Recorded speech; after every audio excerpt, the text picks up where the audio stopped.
Bismillahirrahmanirrahim. This is first lecture of our series of lectures. As I introduced myself, that we will have these lectures theoretically, and at the end of the lecture we will be discussing the multiple choice questions and short essay questions regarding that particular topic. So today we will start with the otology from the external ear. I have chosen a topic. So let's start today's topic.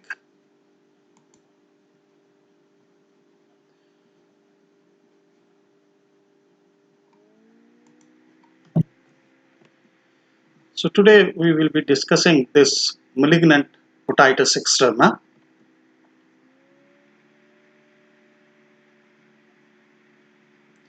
As you know, this suffix itis, wherever it is added, that means it is an inflammatory condition, and anywhere if it is added, that means the inflammation of that particular organ. For example, you would have heard the terms appendicitis, that is the inflammation of the appendix; cholecystitis, that is the inflammation of the gallbladder; tonsillitis, pharyngitis. So similarly, otitis externa means this is the inflammation of the external ear. Now, diseases of any part in the body are broadly divided into two main groups. One is congenital disorders, which are present at birth. The defects are the diseases. And the other one is the acquired disorders, which are, as the word acquired indicate, which one come across later on in life. And these acquired diseases can be traumatic. Their etiological factor may be a trauma, and this trauma is broadly divided into sports injuries, for example, assaults, then road traffic accidents is one of the major traumatic factor. Even surgery itself is a trauma. So these are different types of trauma which can cause any acquired disorder. Then inflammatory conditions in which there is inflammation, and then neoplastic diseases can affect. And these neoplastic diseases, these can be benign or malignant. Pathology people, they will tell you in detail about these. And then there can be some miscellaneous disorders or the diseases for that particular area or the organ. For example, with in relation with the ear, wax can occur in the ear only. That is the only part in the body where wax can occur, or even there can be foreign bodies in the nose, in the ear, in the throat. So these will be added here in the miscellaneous groups. So out of these, today we will talk about this inflammatory disease, one of the inflammatory disease, that is the malignant otitis externa. Otherwise, inflammation of the external auditory canal, these are divided into two main groups. One is infective group and the other one is reactive group. So this infective group, according to the etiological organism involved, this can be a bacterial infection, then this can be a fungal infection, this can be a viral infection. Out of these bacterial infections, it can be a localized otitis externa, that is the part of the external auditory canal is inflamed, or there can be diffused otitis externa, that is the whole of the external auditory canal is involved, or it can be malignant otitis externa, which we will discuss today. Then it can be fungus, and that's technically is called automycosis.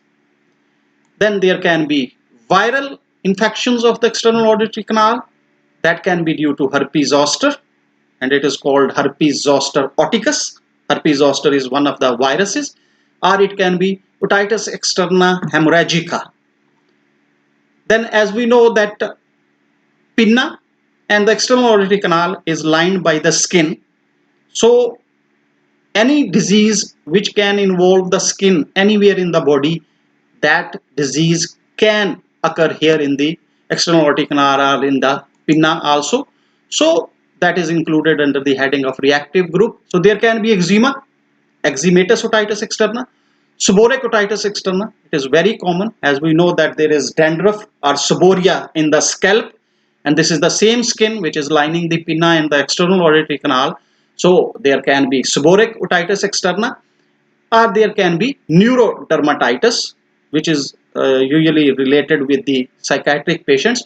So these are different conditions under the heading of inflammation of the external auditory canal, and in coming lectures we will discuss all these one by one, and today I will talk about this malignant otitis externa. But you have to keep in mind, if on the previous slide I have shown you that there can be neoplastic diseases. So if this is what we are talking about is malignant otitis externa, so if it is a malignancy, then it should have been under the heading of neoplastic. But in this slide you have seen that it is under the heading of inflammatory diseases.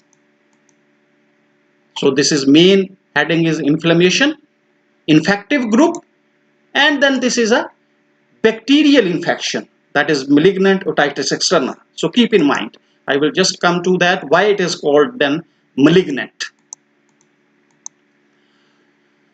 Synonymously it is called as necrotizing otitis externa. Some people call it as skull base osteomyelitis as well. Here in this picture on the left side you can see that there is facial asymmetry. On the left side you can very well, if you can appreciate it, that there are no furrows on this side of forehead, while these are present here on this side. Then right eye is closed but left eye is open. He could not close his left eye. If you go for nasolabial fold, there is no nasolabial fold or absence of nasolabial fold on the left side, while on the right side you can see the nasolabial fold on the right side. Then there is drooping of the angle of the mouth on the left side, while he can pull the angle of the mouth upwards. So this is a facial paralysis on the left side, and the right side is normal. And for the same patient, if you examine the ear, you can see the inflammation of the external auditory canal and some discharge is oozing from that.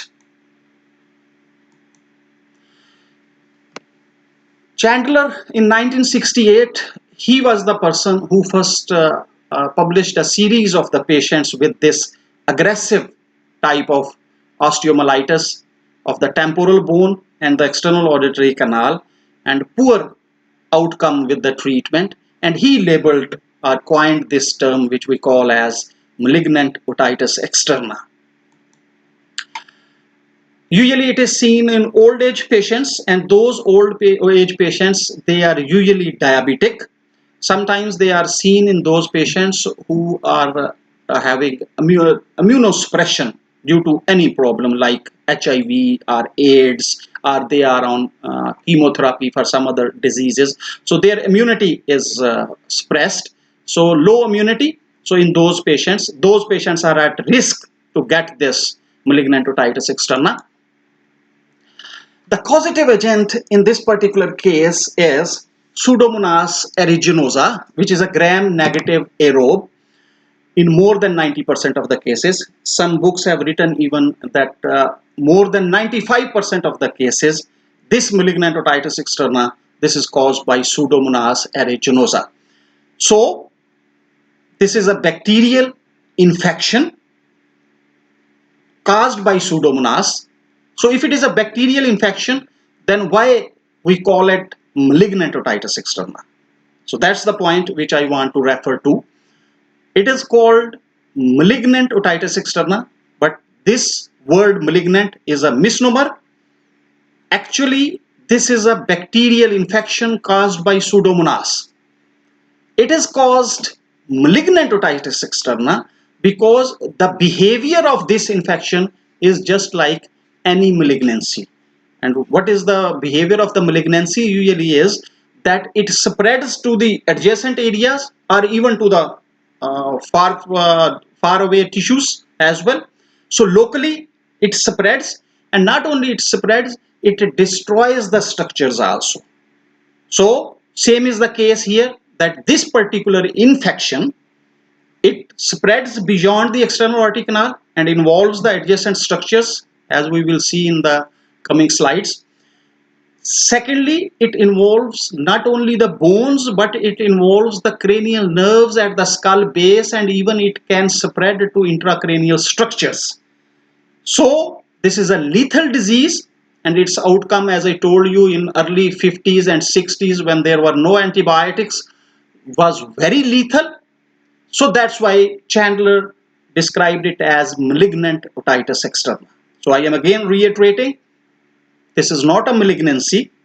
We call it malignant because behavior wise it is just like any other malignant tumor. It spreads, it involves the bones, rather destroys the bones, it involves the cranial nerves, it involves the venous sinuses, but it is caused by Pseudomonas and it is a bacterial infection in more than 90 to 95% of the cases.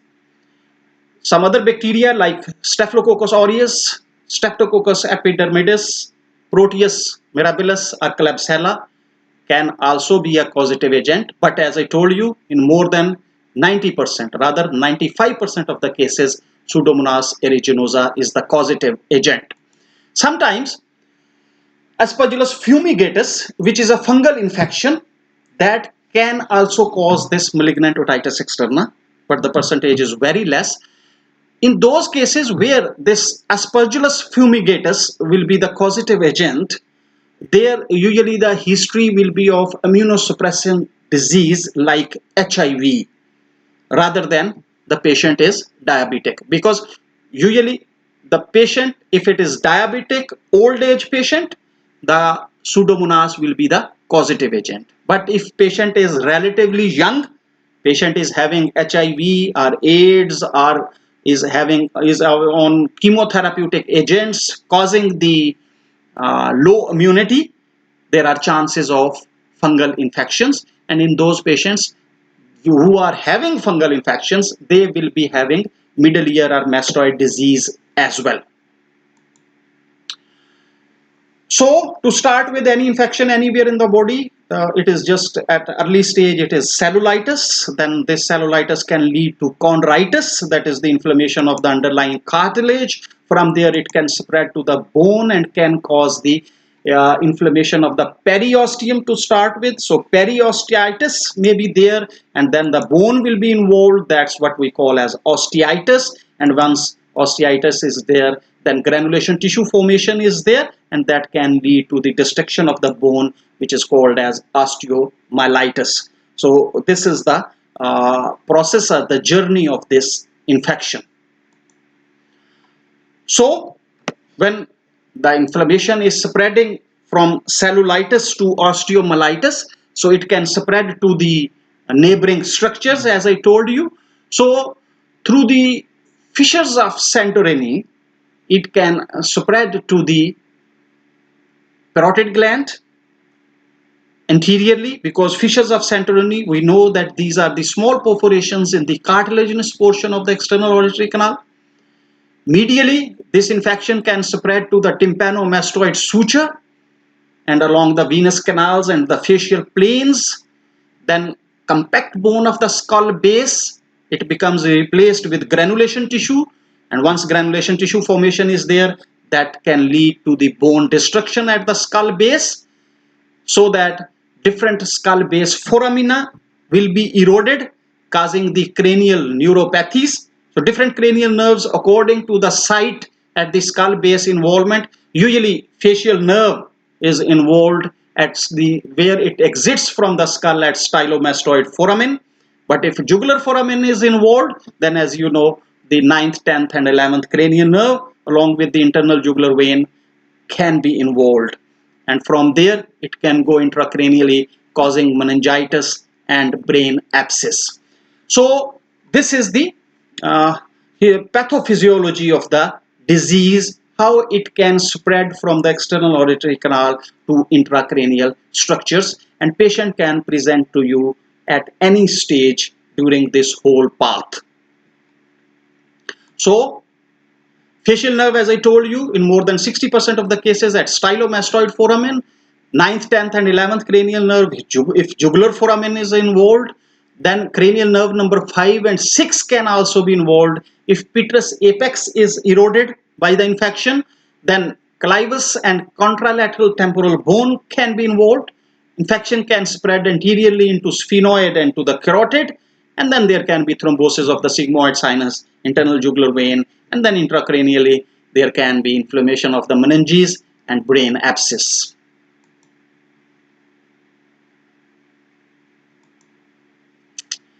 So clinical presentation will be, the patient will be complaining of earache, otalgia, and this pain will be throbbing type pain, and usually it will be worse at night. So nocturnal earache, which is aggravated by chewing, that is the movement of the temporal mandibular joint, that will exaggerate this pain, which is worse at night. There will be purulent discharge. This purulent discharge, it may be yellow or yellowish green, foul smelling and persistent. Foul smelling because underlying osteitis or osteomyelitis or bone destruction is going on. There is, of course, edema, congestion of the external auditory canal. So patient may be feeling hearing loss. Some fever can be there. If facial nerve is involved, as I showed you the picture in the slide where the left facial nerve was involved, so there may be weakness or facial asymmetry. And if 10th cranial nerve is involved, then there can be dysphagia, which is difficulty in swallowing, and even hoarseness of voice will be there. On otoscopy, what we expect is purulent otorrhea with a swollen, tender external auditory canal, and granulation tissues are exposed. Bone is frequently seen on the floor of the external auditory canal at bony cartilaginous junction. So granulation tissues usually at the floor of the external auditory canal at osseo-cartilaginous junction. So my question is that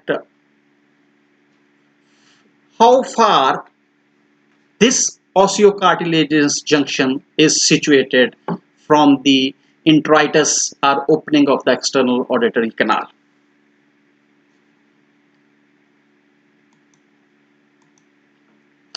So history will be very typical, that old age diabetic patient having otorrhea, earache, which is nocturnal, throbbing type of pain, and on examination purulent discharge, edema of the external auditory canal with granulations which are usually present on the floor at osseo-cartilaginous junction. Laboratory investigations, we will go for CBC, that is the complete blood count, which will show us leukocytosis, that is increased WBC. ESR can be increased. Then usually these patients are diabetic, so we should know the status of diabetes at the time of presentation, whether it is controlled or uncontrolled. So serum glucose, and we can go for HbA1c, which will show us the control of the diabetes in last 3 months. Then ear discharge should be sent for culture and sensitivity, and this culture will show us in more than 95% of the cases Pseudomonas. Then we can go for radiological or imaging studies. So CT scan is the modality or the this investigation of choice, and MRI, skull, especially the skull base or the temporal bone, and it will show us the extent of the disease and the involvement of the skull base, and MRI will show us better that how much involvement is of the soft tissues and the cranial nerves. Then we can go for bone scan to see the extent of the bone involvement, how much is the osteitis or osteomyelitis is there. So technetium 99 will show us the bone involvement, and gallium 67 scan can be done for monitoring, because this gallium 67 uptake will be more when the infection is active, And when it is improving with the treatment or it is becoming inactive, then gallium 67 intake will be less. So for monitoring it can be used. And granulation tissues, those should be sent for histopathological examination to rule out the malignancy.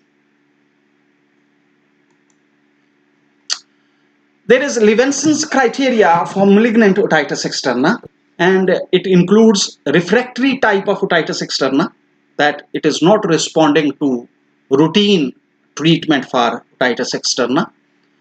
Then severe nocturnal otalgia, purulent atoria, of course. Then granulation tissues, their typical site, as I told you, is at the osteocartilaginous junction on the floor of the external auditory canal. Then from culture of the ear discharge, Pseudomonas aeruginosa. In the specimen on histopathology, it will show gram-negative rods because this is gram-negative bacteria. And if fungus is there, then septate hyphae will be there.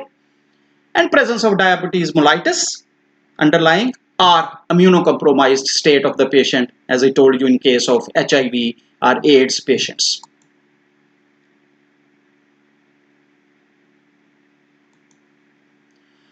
So staging and classification clinically according to the involvement of the tissues. Stage 1 is clinical evidence of malignant otitis externa with infection of the soft tissues beyond the external auditory canal, but negative technetium-99 bone scan. So it means the disease is still at the process of periosteitis and still bone is not involved. So osteitis or osteomyelitis is still not there.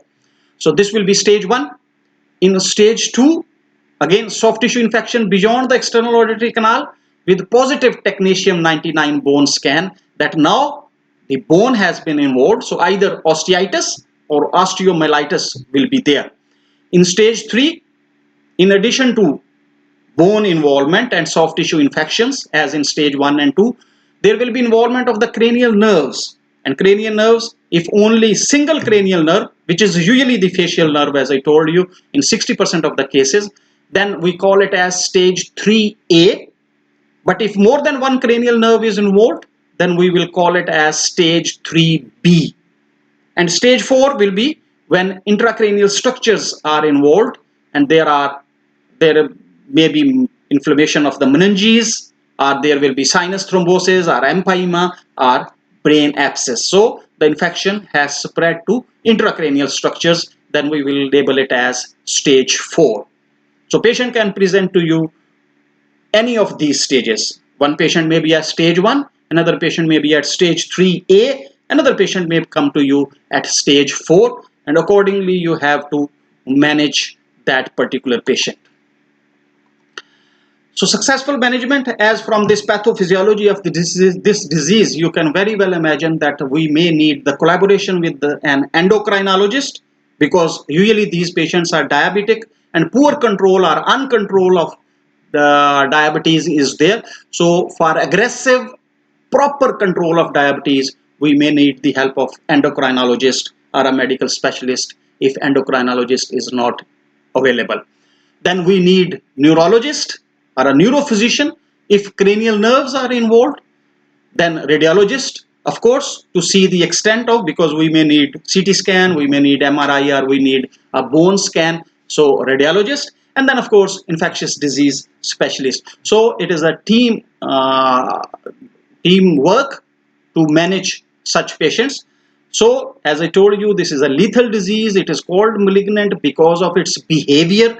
So we should go for aggressive management of this such cases. So such patients, they need hospital admission, and then we have to do the cleaning of the external auditory canal. All the discharge should be sucked out. So oral toilet should be done. And then as we know that this is a Pseudomonas infection, so we have to go for IV antibiotics which are effective against Pseudomonas. So till we receive the report for culture and sensitivity of the ear discharge, we can start with the fluoroquinolones which are active against Pseudomonas aeruginosa. So levofloxacin can be used, or we can go for tobramycin or ticarcillin, or third generation cephalosporin like ceftazidime can be used as well. But the treatment should be there at least for 6 to 8 weeks. To start with, it will be IV antibiotics, and once the infection is under control, then we can switch over to oral antibiotics. But the antibiotic treatment should be there for longer time, that is 1.5 months to 2 months at least. If in less than 4 or 5% of the cases who are younger patients comparatively, but there will be history of HIV, or there will be history of AIDS. So in those patients, if fungal infection is there, fungal malignant otitis externa, then we have to switch over to amphotericin B, which is a good antifungal agent. And as I told you, the control of diabetes should be aggressive one. Proper control of diabetes should be there, and we should seek the advice of endocrinologist or a medical specialist for that. And if facial nerve is involved, then facial nerve rehabilitation may be required once the infection is under control. Usually, the decompression at the stylomastoid foramen is not required in case of malignant otitis externa. As far as some people have used hyperbaric oxygen as an adjunct to the antibiotics, because this will help oxidative killing of the bacteria. Then all those devitalized bones and tissues, because whenever there is a dead tissue or necrosed tissue anywhere in the body, that should be removed, because that is a very good source of infection. So same principle applies here also, and as we know that there is osteitis and osteomyelitis and soft tissues infection is there, so granulations are also there. So all those granulations, sequestra, which is the dead bone, and devitalized bone, that should be thoroughly cleaned, and complete debridement of such necrosed dead tissue should be carried out. Complications, as I told you, there can be damage to the skull base and different foramina can be involved. So there can be involvement of the cranial nerves and skull base, and the infection can spread intracranially and brain can be involved. Then return of the infection, even after treatment in 30% of the cases, due to inadequate length of therapy. As I told you, antibiotics should be used at least for 1.5 to 2 months, and if inadequate treatment is there, we can expect the recurrence of the infection, and then spread of the infection to the brain or to other parts of the body can be there. Mortality can be decreased to 20% with appropriate antibiotics, but it is still high for those presenting with cranial neuropathies at the time of presentation, or intracranial complications, or with irreversible immunosuppression. So in all those cases, you can very well imagine that the mortality rate will be very high. And in such cases, if for example meningitis is there, we have to seek the help of neurophysician, and if brain abscess is there, then we have to seek the help of the neurosurgeon for the drainage of that abscess.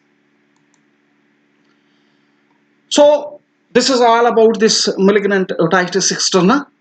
So now this is the time to talk about some MCQs and SEQs. So a 42 years old diabetic male developed left ear discharge and pain. He also noticed facial weakness. Otoscopic examination showed granulation in external auditory meatus. What could be the cause? And options are acute diffuse otitis externa, cholesteatoma, fungus, malignant otitis externa, and wax. So as we have discussed the pathophysiology and clinical presentation of a case, so from this statement it is very obvious that this is a case of malignant otitis externa, because the patient is 42 years old, diabetic, with ear discharge and the pain, along with facial weakness, and then there are granulations in the external auditory canal on otoscopy. So the answer here is malignant otitis externa. What is not true about malignant otitis externa? Usually such questions are not being asked in the examination nowadays. But I have put it this question just to see that it occurs in elderly diabetic, granulations seen on floor at osteocartilaginous junction, It is locally malignant. In untreated cases, it may involve skull base and parotid gland. It can affect the facial nerve. So what is not true about malignant otitis externa? It means 4 options are correct regarding malignant otitis externa and 1 is wrong. If straightforward, you cannot pick up the wrong one. Start one by one. So let's start from option number A. It occurs in elderly diabetic. Yes, because in risk factors we saw that usually it occurs in diabetics and old age patients. So it means in malignant otitis externa, this is true that it occurs in elderly diabetic. Granulations seen on floor at bony and cartilaginous junction. Again, yes, this is true. Granulations occur at the floor at osteocartilaginous junction in case of malignant otitis externa. Because when we will be discussing the chronic suppurative otitis media, that is a disease of middle ear, there we will see that granulation tissues can occur there as well. But there, those granulation tissues will be popping up from the middle ear through the perforation in the tympanic membrane. But here, the granulations are present at the osteocartilaginous junction. So yes, it is true about malignant otitis externa. Then part D is in untreated cases, it may involve skull base and parotid gland. Yes, because this is very aggressive disease. Its behavior is very aggressive. It can involve and it can spread to the adjacent structures from the external aortic canal through fissures of Santorini, as I mentioned, that it can involve the parotid gland anteriorly or it can go medially and posteriorly to involve the skull base, and at the skull base different skull base foramina and cranial nerves can be involved. Option E, can affect the facial nerve. Yes, more than 60% of the cases facial nerve is involved. So what we are left with is part C. It is locally malignant. As I told you, its behavior is just like a malignant tumor, but this is not a neoplasia. It is an infection caused by Pseudomonas, and its behavior is just like malignant, but it is not a neoplasia. So it is not a malignant tumor. So the answer here it is C.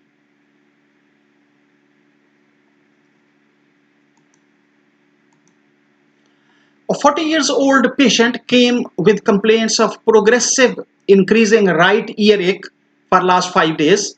On examination, right external aortic canal is full of granulations and foul smelling discharge. His fasting blood sugar is 210 milligram per deciliter and HbA1c is more than 10. So, what is your most probable diagnosis? Again, 40 years old, earache with granulations and foul discharge, and uncontrolled diabetes is there. Poor control of diabetes is there. So most probable diagnosis, yes, malignant otitis externa. What organism is more commonly implicated? As we have just come to know that Pseudomonas is the organism which cause this malignant otitis externa in more than 95% of the cases. So part B, Pseudomonas aeruginosa. And right, the treatment of this patient we have discussed in detail. For this patient, not only for, of course, we will go for IV antibiotics which will be effective against Pseudomonas, which are levofloxacin. Then we have to do the oral toilet to remove all this discharge and granulations. And don't forget to send this discharge for culture and sensitivity to confirm our diagnosis. And the control of diabetes is must, because in this particular case, diabetes is poorly controlled. So there should be aggressive control of the diabetes. A 60 years old female presented with severe right otalgia and right facial palsy for the last 3 days. On further questioning, she was diabetic for last 5 years with oral diabetic therapy. On examination, there were granulation tissues in the external aortic canal and lower motor neuron facial palsy random glucose was 300 milligram per deciliter. So again, a typical case of malignant otitis externa, because this is an old lady. She is having facial nerve paralysis. Right ear ache is there. Right ear discharge is there. Then granulations in the external aortic canal again with facial palsy. And again, the diabetes is uncontrolled. She is on oral diabetic therapy. So maybe compliance may not be there, or proper dosage of the medication may not be there. Still, the diabetes is uncontrolled. So again, a typical case of malignant otitis externa. Thank you very much.